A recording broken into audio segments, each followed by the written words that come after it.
안녕하세요. 김은정입니다. 오늘은 의료 서비스 매너의 10번째 시간입니다. 10번째 시간에서는 교류 분석을 활용해서 의료 서비스를 다시 한번 점검해 보는 시간을 갖도록 하겠습니다.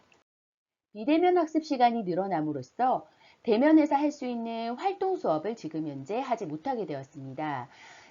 활동 수업을 못하는 시간을 어떻게 하면 효율적으로 지식 전달을 할까 굉장히 고민을 하다가 학생들에게 도움이 될 만한 실제 의료기관에서 많이 사용을 하고 있는 상담 기법인 교류 분석을 가지고 왔습니다.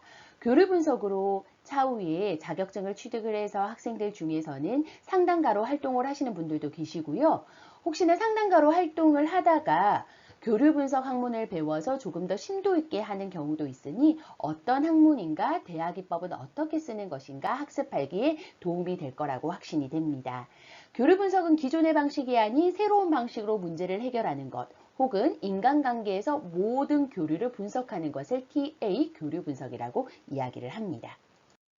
우리는 교류 분석에 들어가기에 앞서서 본인은 어떻게 문제 해결을 하고 있는지에 대해서 진단을 한번 해볼 수 있도록 할게요. 그 진단은 사막에서의 조난이라는 제목으로 시작해 볼까 합니다. 비행기를 타고 가다가 사막지대에 추락했습니다. 사막에서 조난당한 우리의 목표는 생존입니다. 생존을 위한 다음 15가지 물건 중에서 필요로 하는 물건 5가지를 우선순위 1위, 2위, 3위, 4위, 5위의 순서로 한번 매겨볼 수 있도록 하겠습니다. 자, 이 순서를 찾는 것이 오늘의 하는 미션이고요. 제가 시간을 3분 드릴 겁니다. 3분간 상황을 충분히 읽어보시고 이 상황 속에서 필요한 물건 5개의 순서를 정해주시면 됩니다. 지금부터 시작해서 3분간 시간 드리겠습니다.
정리 한번 해볼게요. 자, 10초 더 남았습니다. 10초 안에 마무리해 보겠습니다.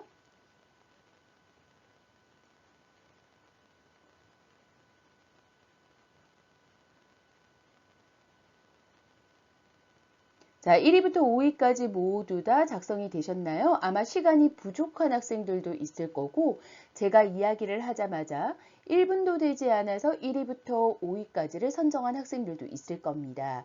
자, 시간 활용을 잘해서 충분히 고민하는 것도 일을 하시는데 능력 중에 하나다라는 것을 이야기 드리고요. 그렇다면 저랑 같이 이 지문을 분석하면서 과연 수집할 물건이 무엇일 때 생존 가능성이 높은지에 대한 이야기도 나눠볼 수 있도록 할게요. 자, 미국 시애틀과 브라질의 상파울루 구간을 정기 운항하는 여객선이라 합니다. 이 비행기는 어떤 비행기? 정기 운항을 하는 여객선이네요. 자, 탑승객 170명을 태우고 95년 7월 20일 2시에 시애틀 공항을 이륙해서 22시에 상파울루 공항 도착 예정으로 비행하던 중에 저녁 6시 5분경에 죽음의 계곡이라 불리는 사막지대에 추락하였다. 추락 지점의 날씨는 쾌청하였다.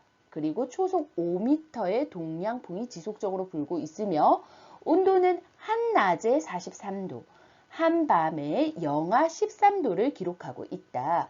여름철 일출 시간은 5시 30분, 일몰 시간은 6시 40분이다. 추락 지점에서 서쪽 32km 지점에 해발 990m의 로키 산맥이 남북으로 가로놓여 있으며 산맥 건너편에 바로 아래에는 고속도로 1번이 산맥과 나란히 놓여 있었다. 추락 시 승객들은 산맥 동편 3부 능선의 아름다운 별장 몇 채를 보았다.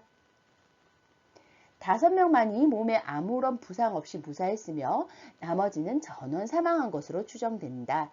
자, 이것이 우리가 이야기를 나누었던 전체 지문이고요. 그럼 여기에서 어떻게 포인트 있게 잡아야 되는지 중요한 부분은 어디인지 한번 찾아볼 수 있도록 하겠습니다. 첫 번째는 정기 운항하는 여객선이라고 했습니다. 항상 다니는 여객선이다. 거기에다가 출발 시간과 도착 시간이 명확하게 정해져 있다. 이 말은 무슨 말입니까? 도착하지 않으면 누군가가 궁금해 하겠죠. 그런데 정기 운항하는 여객선은 중앙에서 시간대별로 짧은 시간마다 매 초 단위마다 어디를 가고 있는지 신호를 주고받고 있습니다. 그런데 신호가 어느 순간 오지 않을 겁니다. 언제? 6시 5분경에 사막지대에 추락했으니까요. 이 6시 5분에 사막지대에 추락하기 바로 이전인 6시 4분경에는 아마 신호를 받지 않았겠습니까? 우리 지금 현재 여기 가고 있습니다. 라고 중앙간제탑에 우리의 신호를 알려주었습니다. 그렇기 때문에 중앙간제탑에서는 첫 번째 기다리고 두 번째 기다렸는데도 불구하고 이 비행기에 연락이 오지 않으면 비행기가 일이 있는지 확인하게 되어 있죠. 자, 그렇다면 중앙간제탑에서는 6시 5분 이후 1, 2분이 지나면 이 비행기가 위치를 파악하는 데서 바로 신호가 걸릴 겁니다. 그럼 우리의 가장 좋은 그림은 무엇입니까? 6시 5분에 추락했고 일몰 시간인 6시 40분 이전에 우리가 구조되는 것이 가장 좋은 그림이죠.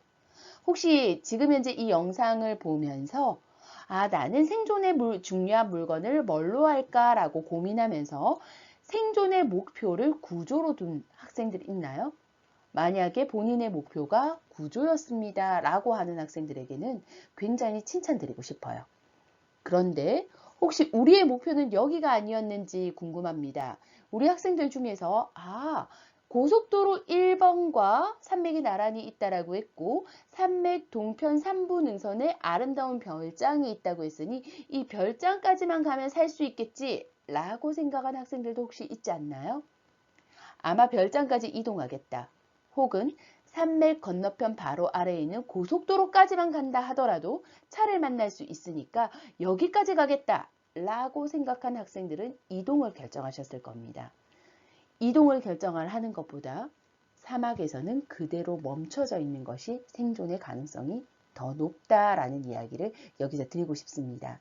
멈추겠다와 이동하겠다에 필요한 물건들이 바뀌겠죠. 만약에 나는요, 이동하겠습니다 라고 선택한 학생들은 지금 현재 다시 한번 고민해 보십시오. 15가지 물건 중에서 내가 멈추어 있는다. 멈추면서 나는 구조를 기다리겠다 라고 결정을 내린 학생들은 혹시 지금 선택한 물건이 아닌 다른 물건으로 생존 물건을 바꾸어야 하지는 않을까요? 아마 제 이야기를 듣는 도중에도 몇몇 학생들은 물건을 바꾼다고 굉장히 빠르게 지금 움직이고 있지 않을까라는 것을 기대를 해봅니다. 자, 이렇게 우리가 목적에 따라서 내 목표에 따라서 정해지는 물건도 바뀔 수 있다라는 이야기를 건네드리고 싶어요. 생존에 가장 필요한 물건은 무엇일까요? 저녁 6시 5분에서 저녁 6시 40분 사이에 생존이 구조가 되어야 될 거고요. 아마 일몰 시간 이후에도 구조되는 방법은 있을 겁니다. 어떤 물건이 있으면 일몰 시간을 견디면서 구조되기가 가장 좋을까요? 자, 1위부터 5위까지의 순서를 정하셨나요? 첫 번째 정한 순서와 두 번째 정한 순서가 바뀌었을 수도 있을 겁니다. 그 모든 순서를 같이 보시는 것도 하나의 방안일 것 같아요. 자, 지금요. 조금 전에 우리가 이야기를 나누었던 것은 개인의 순위, 나의 스스로가 순위를 정했던 거고요. 이 사막에서의 조난이라는 이 문구를 보고 이 지문을 보고 사막에서의 조난을 당했을 때 생존 가능성이 있는 것을 찾아내는 전문가가 1위부터 15위까지의 순서를 정한 게 있습니다. 함께 살펴볼게요. 생존을 위한 첫 번째 물건은 무엇일까요? 우리는 생존을 위해서 이동하지 않고 멈춘다라는 것에 목표를 두고 있습니다. 1위의 물건은 화장용 손거울입니다. 우리도 똑같이 이렇게 생각했을까요? 거울을 어떻게 사용하면 될까요? 거울을 왔다 갔다 움직이면서요. 햇빛을 활용해서 거울에 반사되는 빛을 통해서 나 여기 있습니다 라고 보여주는 겁니다. 그렇다면 반짝반짝하는 빛을 보고 구조대원이 우리를 구하러 올 수 있겠죠. 자, 이것은 일몰 시간 이전까지 활용할 수 있습니다. 자, 그런데 일몰 시간이 되게 되면 날씨가 영하권으로 떨어진다 했죠. 굉장히 춥습니다. 그래서 방한복으로 나의 온도를 보호하고 그리고 낮에도요 탈수까지 방지할 수 있죠. 우리 긴팔을 입게 됨으로써 땀과 호흡을 통해서 증발되는 탈수도 방지하면서 내 체온도 유지할 수 있는 방한복이 필요합니다. 자, 3위는 무엇인지 살펴봤더니 개인당 물 반대입니다. 탈수를 보충해야 되겠죠. 우리 물만 먹어도 생존할 수 있습니다. 4위 살펴볼까요? 회중 전등입니다. 야간 신호용으로 사용할 수 있습니다. 뚜껑을 열게 되면요. 물을 받는데 사용할 수 있습니다. 뚜껑을 받쳐 놓으면 이슬이 맺혀서 그것을 물을 받아서 마실 수가 있겠죠. 물만 있어도 살 수 있습니다. 5위는 낙하산입니다. 낙하산이 흰색과 빨간색으로 구성이 되어 있다고 작성이 되어 있었습니다. 구조대원에게 잘 띄고 천막의 구실로도 활용할 수 있고요. 선인상 사이에 걸쳐 놓게 되면은 내 텐트 용도로 바람을 막을 수도 있고 비를 막을 수도 있고 이슬을 막을 수도 있습니다. 그래서 취침하는 데도 도움이 될 수 있겠죠. 6위 살펴보겠습니다. 6위는 잭나이프입니다. 선인장을 자르는 데 사용할 겁니다. 혹시 칼을 보고 우리 학생들 중에서 일부 학생들 내가 칼을 가지고 동물을 사냥해서 먹을 거야 라고 생각한 학생들 혹시 있을 수도 있을 것 같아요. 하지만 우리는 동물을 먹지 않아도 고기를 먹지 않아도 살 수 있습니다. 물만 있으면요. 구조시까지 물만 있으면 되겠죠. 자, 선인장을 자르면 1리터의 물을 얻을 수 있습니다. 선인장을 자르는 데 사용하겠습니다. 7위는요, 우비입니다. 우비를 걸쳐 놓게 되면 이슬을 받아서 먹을 수도 있고요. 그리고 낮에는 우비를 입게 되면은 탈수를 방지할 수도 있습니다. 자, 8위입니다. 장탄된 4.5구경 권총입니다. 혹시 권총을 가지고요, 우리 학생들 동물을 잡아먹겠습니다 라고 하는 학생들도 있었을 겁니다. 제가 대면 수업에서도 역시 사막에서의 조난이라는 수업을 같이 해보게 되면 잭나이프나 권총 같은 경우에는 동물 잡아먹으려고요 라는 의견들이 굉장히 많거든요. 신호용 공포탄으로 쏘겠습니다. 왜? 동물이 왔을 때요. 나 여기 사람 있으니까 오지 마 라고 공포탄으로 쏘는 겁니다. 우리 학생들이 총을 만약에 정말 잘 다룬다면 동물의 초점을 잘 맞춰서 동물의 핵심 부분에 동물이 이 부분을 맞으면 즉사한다. 왜? 죽지 않아도 굉장히 위험할 수 있겠죠. 그렇다면 그 총을 쏘시면 되겠지만 학생들 중에서 권총을 잘 다루나요? 칼을 잘 다루나요? 아마 칼과 권총을 동물을 죽이는 데 사용할 만큼 잘 다룰 수 있는 학생들은 없을 겁니다. 그렇기 때문에 어디에 쓴다고요? 신호용 공포탄으로 사용하시면 돼요. 9위는요, 선글라스입니다. 자, 선글라스는 햇볕으로부터 시력을 보호하는 데 활용하게 됩니다. 10위는 응급조치용 탄력 붕대입니다. 상처, 피부 보호용, 때에 따라서 끈으로도 활용할 수 있겠죠. 11위 살펴보겠습니다. 나침판입니다. 이동을 하시는 데 쓸 수도 있지만 구조대원의 방향을 포착하는 데도 활용할 수 있습니다.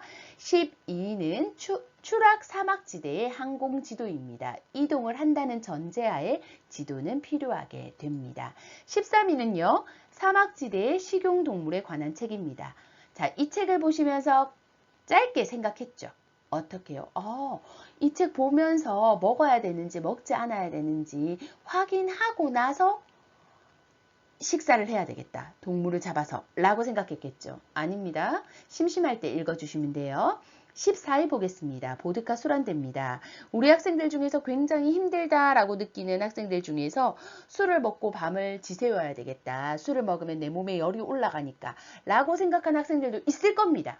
하지만 술 먹으면 어떻습니까? 그 다음날 물 찼습니다. 그죠? 그래서 술을 드시면 안 됩니다. 몸에 바르면 체온이 내려가는 효과가 있기 때문에 몸에 바르면 시원해서 그 용도로 사용하셔야지 드시게 되면 갈증을 일으키고 물도 없는데 술 먹으면 큰일 납니다. 15위 보겠습니다. 소금 천정입니다. 소금만 먹어도 살 수 있어 라는 이야기 때문에 소금을 선택한 학생들이 있을 겁니다. 아닙니다. 소금은 물이 공급되는 전제하에 필요한 겁니다. 물이 공급되지 않고 소금만 먹는다면 탈수 증상을 견뎌내지 어려울 겁니다. 자, 혹시 우리 학생들이 선택한 것은 1위에서 5위까지 몇 개나 속하게 됩니까? 순위에 많이 적합할수록 나는 생존할 가능성이 높게 됩니다. 도합 점수를 냈을 때 1부터 5위까지의 10점에 가까울수록 나는 생존의 확률이 높게 됩니다. 내 점수가 높으면 높을수록 나는 생존의 가능성이 높지 않게 됩니다. 우리 학생들에게 질문하고 싶습니다. 사막에서의 조난이라는 내용을 보면서요. 혹시나 지문을 읽고 고민을 하면서 어떻게 하면 생존할까 생존의 가능성들을 고민하면서 선택하신 게 맞습니까? 지문을 읽지 않고 순위만 보고 사막에서의 생존할 수 있는 법을 생각하지는 않으셨나요? 충분히 고민하면서 이동하는 것이 낫는 것인지 혹은 구조를 기다리는 게 나은 것인지 고민을 해보셨나요? 만약에 그러지 않았다라고 하면 그 역시도 생각하고 행동하지 않았던 부분입니다. 자, 즉각적으로 행동하는 것이 아니라요. 먼저 멈췄으면 좋겠습니다. 어떤 상황이 생겼을 때 바로 즉시 행동하는 것이 아니라 멈추는 겁니다. 멈추고 그 뒤에 이 문제의 상황을 보고 분석하고 내가 원하는 감정, 내가 원하는 상황까지도 판단을 해보는 겁니다. 그리고 나서 생각하는 겁니다. 멈추고 내가 원하는 것이 무엇인지, 이 현재의 문제는 무엇인지 멈춰서 생각합니다. 그리고 나서 해결을 위해서 어떻게 해야 되는 것인지 표현하는 겁니다. 바로 즉각적으로 행동하는 것이 아니라 멈추고 생각하고 표현합니다. 자, 신호등으로 한번 생각해 볼게요. 신호등에 빨간 불일 때 어떻게 하나요? 멈춥니다. 주황색 불일 때는요, 물론 보행자 신호에서는 없습니다. 운전자 신호에서는 주황색이 있죠. 어떻게 합니까? 갈까 말까 고민합니다. 그죠? 초록색일 때 어떻게 합니까? 표현합니다. 바로 운행이 시작이 됩니다. 헷갈리실 때는요, 신호등을 보시면서 생각해 보세요. 바로 행동하는 것이 아니라 빨간불에서 노란불로, 노란불에서 초록불로 멈추고 생각하고 행동하라. 이것이 우리가 모든 일상생활을 할 때 고민하고 행동해라 라는 이야기입니다. 교류 분석은 바로 개인을 성장시키고 개인을 변화시키는 이론입니다. 즉각적으로 행동하는 것이 아니라 멈추고 생각하고 행동하게끔 해주는 것이 바로 교류 분석입니다. 자, 교류 분석은 에릭 범 박사가 만들었고요. 프로이드의 정신 분석 이론을 토대로 만들어낸 이론입니다. 프로이드의 정신 분석학 이론 자체가 대중화시키기에 굉장히 어렵기 때문에 그것을 조금 더 쉽게 할 수 있는, 대중화시킬 수 있는 이론이 없나 라고 고민하다가 미국의 정신과 의사 에릭 범 박사가 만들어낸 이론이고요. 이 이론이 이 이론이 나오고 나서 70년대 이후에 미국 문화를 변화시키는데 가장 강력한 프로그램이다 라고 이야기를 하고 우리나라에서도 지금 현재는 400여 개의 그룹사에서 계속 이용이 되고 있습니다. 특히 상담 분야에서는 적극적으로 활용되고 있는 분야다라고 이야기를 드리고 싶어요. 교류 분석의 철학적인 가정의 첫 번째는 인간은 모두 성선설에 입각한다. 사람들은 모두 다 긍정적이다 라는 것에 첫 번째의 가정을 두고 있고요. 두 번째의 가정은 사람들은 모두 다 사고 능력을 가지고 있다. 그래서 어떻게 하라고 했습니까? 맨 처음에 멈춰라. 그리고 생각하라. 그리고 행동하라. 그래서 우리들은요. 멈추고 생각하고 행동하기 때문에 그 운명을 우리가 결단하고 그것을 우리가 변화할 수 있도록 할 수 있다. 그래서 변화의 가능성을 가진 것이 인간이다.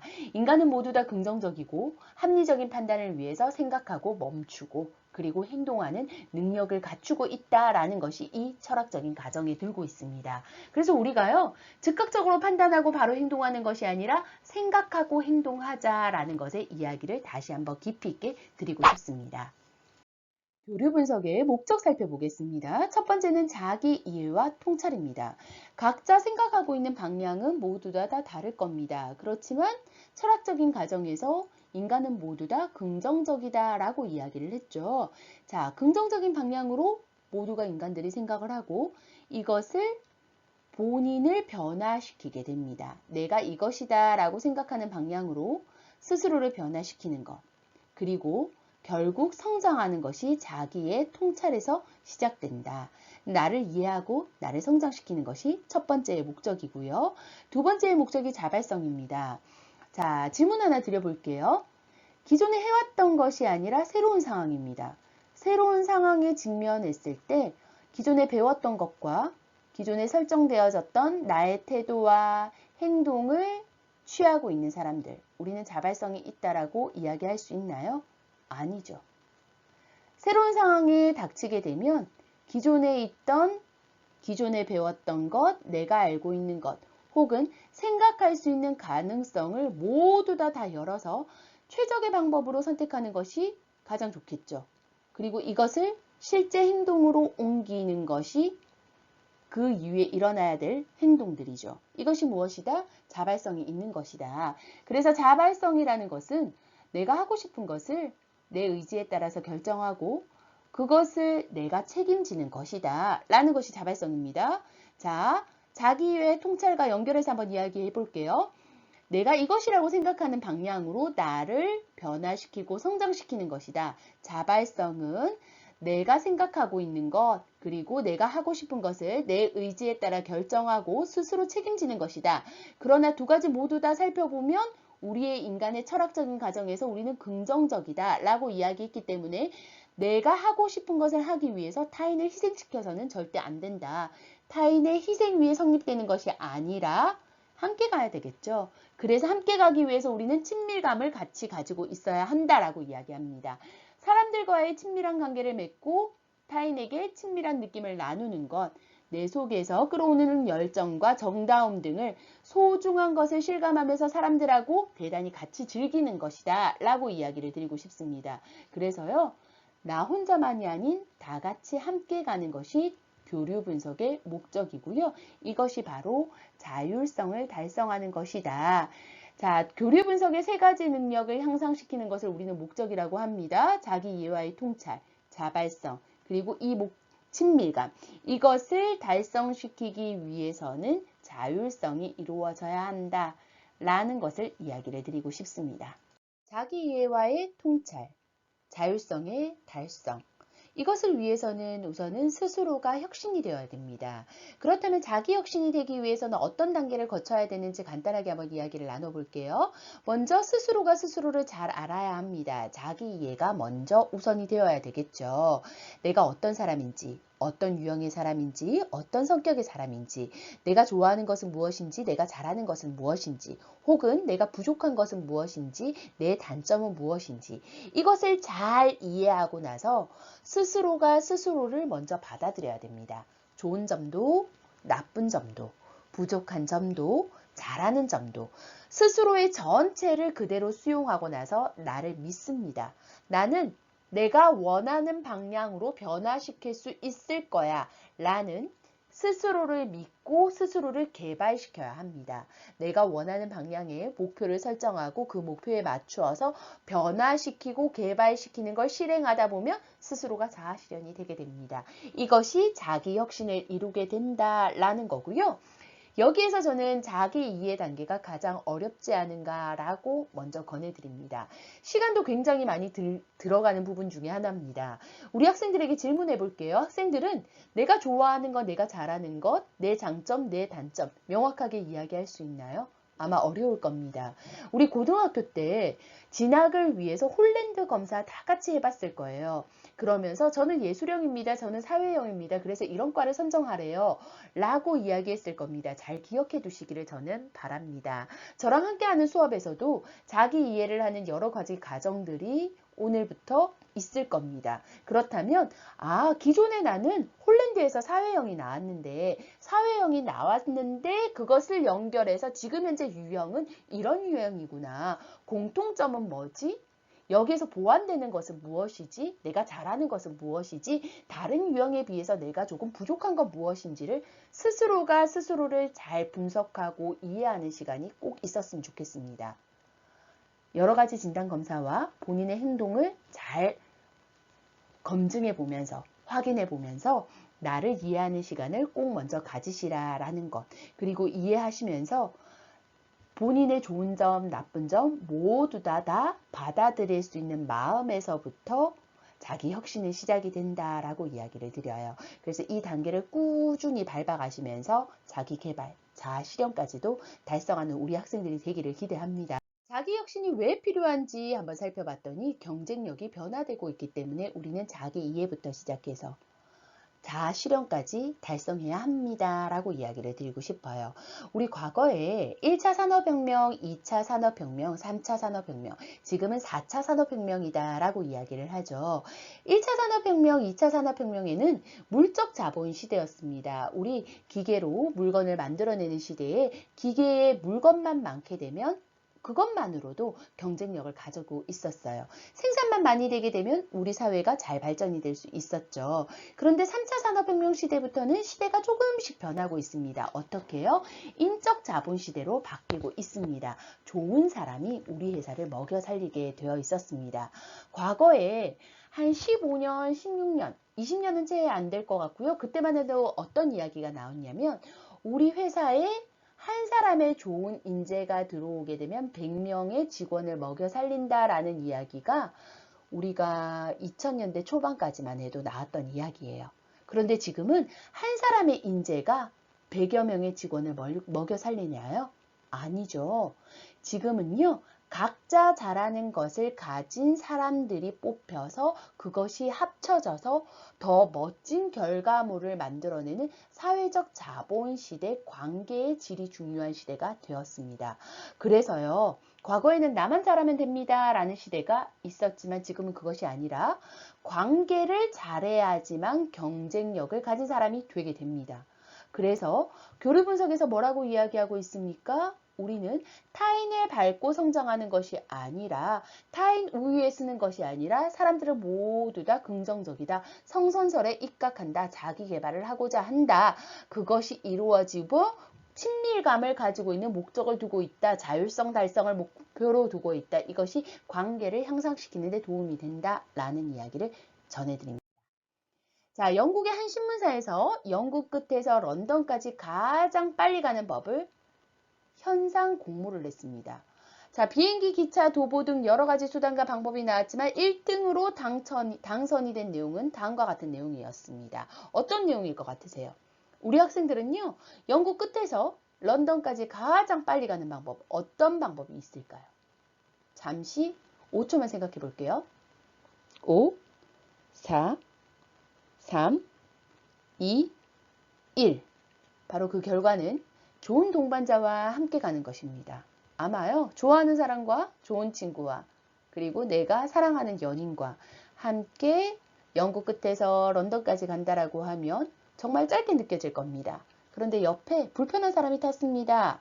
30분을 가도요, 하루 종일로 느껴지기도 할 거예요. 그래서 그만큼 좋은 사람이 옆에 있는 거 굉장히 중요한 겁니다. 우리 학생들은 지금 현재 대학 생활의 시작이고요. 지금부터 시작해서 좋은 인간관계를 많이 형성하시게 되면 아마 저와 같이 40대가 되었을 때 혹은 50대, 60대가 되었을 때 좋은 동반자들이 우리 서로를 도와주면서 관계의 질로, 사회적인 관계의 질로 향상이 되어서 그것이 경쟁력이 되지 않을까라고 다시 한번 이야기를 드리고 싶어요. 관계의 질을 향상시키기 위해서 우리는 인간관계를 개선해야 됩니다. 인간관계를 개선하기 위한 가장 좋은 모델은 첫 번째 자기 이해를 해야 합니다. 첫 번째 자기 이해가 나의 자아 실현, 자아 혁신으로도 연결이 된다라고 이야기했고요. 자기를 이해하다 보면은 다른 사람들이 당연히 이해가 됩니다. 나만 바라보는 것이 아니라 내 장점, 내 단점을 바라보면서 스스로를 열심히 분석하다 보면 인간이라는 것을 분석할 수 있게 됩니다. 그러다 보면 다른 사람들이 왜 저런 행동을 할까? 다른 사람들의 생각이 왜 나와 다를까를 같이 분석할 수 있게 됩니다. 당연히 이것이 되게 되면 어떻게 되겠습니까? 당연히 관계가 이해가 되게 되겠죠. 첫 번째 자기를 이해하고요. 자기가 이해가 잘 되게 되면 타인을 이해할 수 있게 되고요. 타인을 이해하게 되면 우리는 관계를 이해할 수 있게 됩니다. 나는 다른 사람을 바꿀 수 없습니다. 우리 부모님께서 계속 우리에게 변화되라 변화되라라고 이야기를 하죠. 지금도 책상 위가 정리정돈이 되지 않은 학생들에게 부모님의 잔소리는 이어질 겁니다. 어떻게 해요? 정리정돈 좀 하고 공부해라 라고 이야기하죠. 저도 이야기해요. 하지만 변화가 되나요? 아니요, 잘 되지 않습니다. 스스로가 스스로를 변화시켜야 되죠. 그래서 가장 필요한 게 먼저 자기 이해. 나를 이해하고 나면 타인이 이해가 되고요. 자연스럽게 관계가 이해될 수 있다라는 것으로 연결이 되게 됩니다. 자, 그렇다면 어떻게 하면 다른 사람들을 더 많이 이해할 수 있을까를 살펴보기 위해서 내가 보는 나, 다른 사람이 보는 나를 한번 살펴볼 수 있도록 할게요. 자, 내가 보는 나와 다른 사람이 보는 나. 회사를 처음 갔습니다. 1개월이 됐습니다. 교집합이 요 정도 되겠죠. 내가 보는 나와 다른 사람이 보는 나는 다른 모습입니다. 그런데 같은 회사를 한 5년 정도 다녔습니다. 다른 사람이 나를 다 잘 볼까요? 그렇진 않을 겁니다. 교집합은 요 정도밖에 되지 않습니다. 물론 입사 1개월보다 입사 5년 차가 훨씬 더 많이 늘어났습니다. 대학생활로 한번 가볼까요? 처음에 학생들 친구들을 만났습니다. 어떻게 될까요? 자화상이, 타화상이, 교집합이 아주 작겠죠.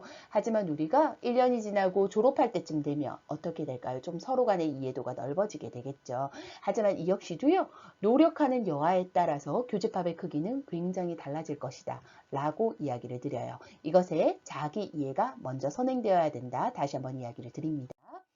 자, 자기 이해를 하기 위해서 우리가 지난 시간에 조회리의 창을 했습니다. 의사소통을 할 때 조회리의 창을 한번 그려보세요 라고 이야기를 드렸죠.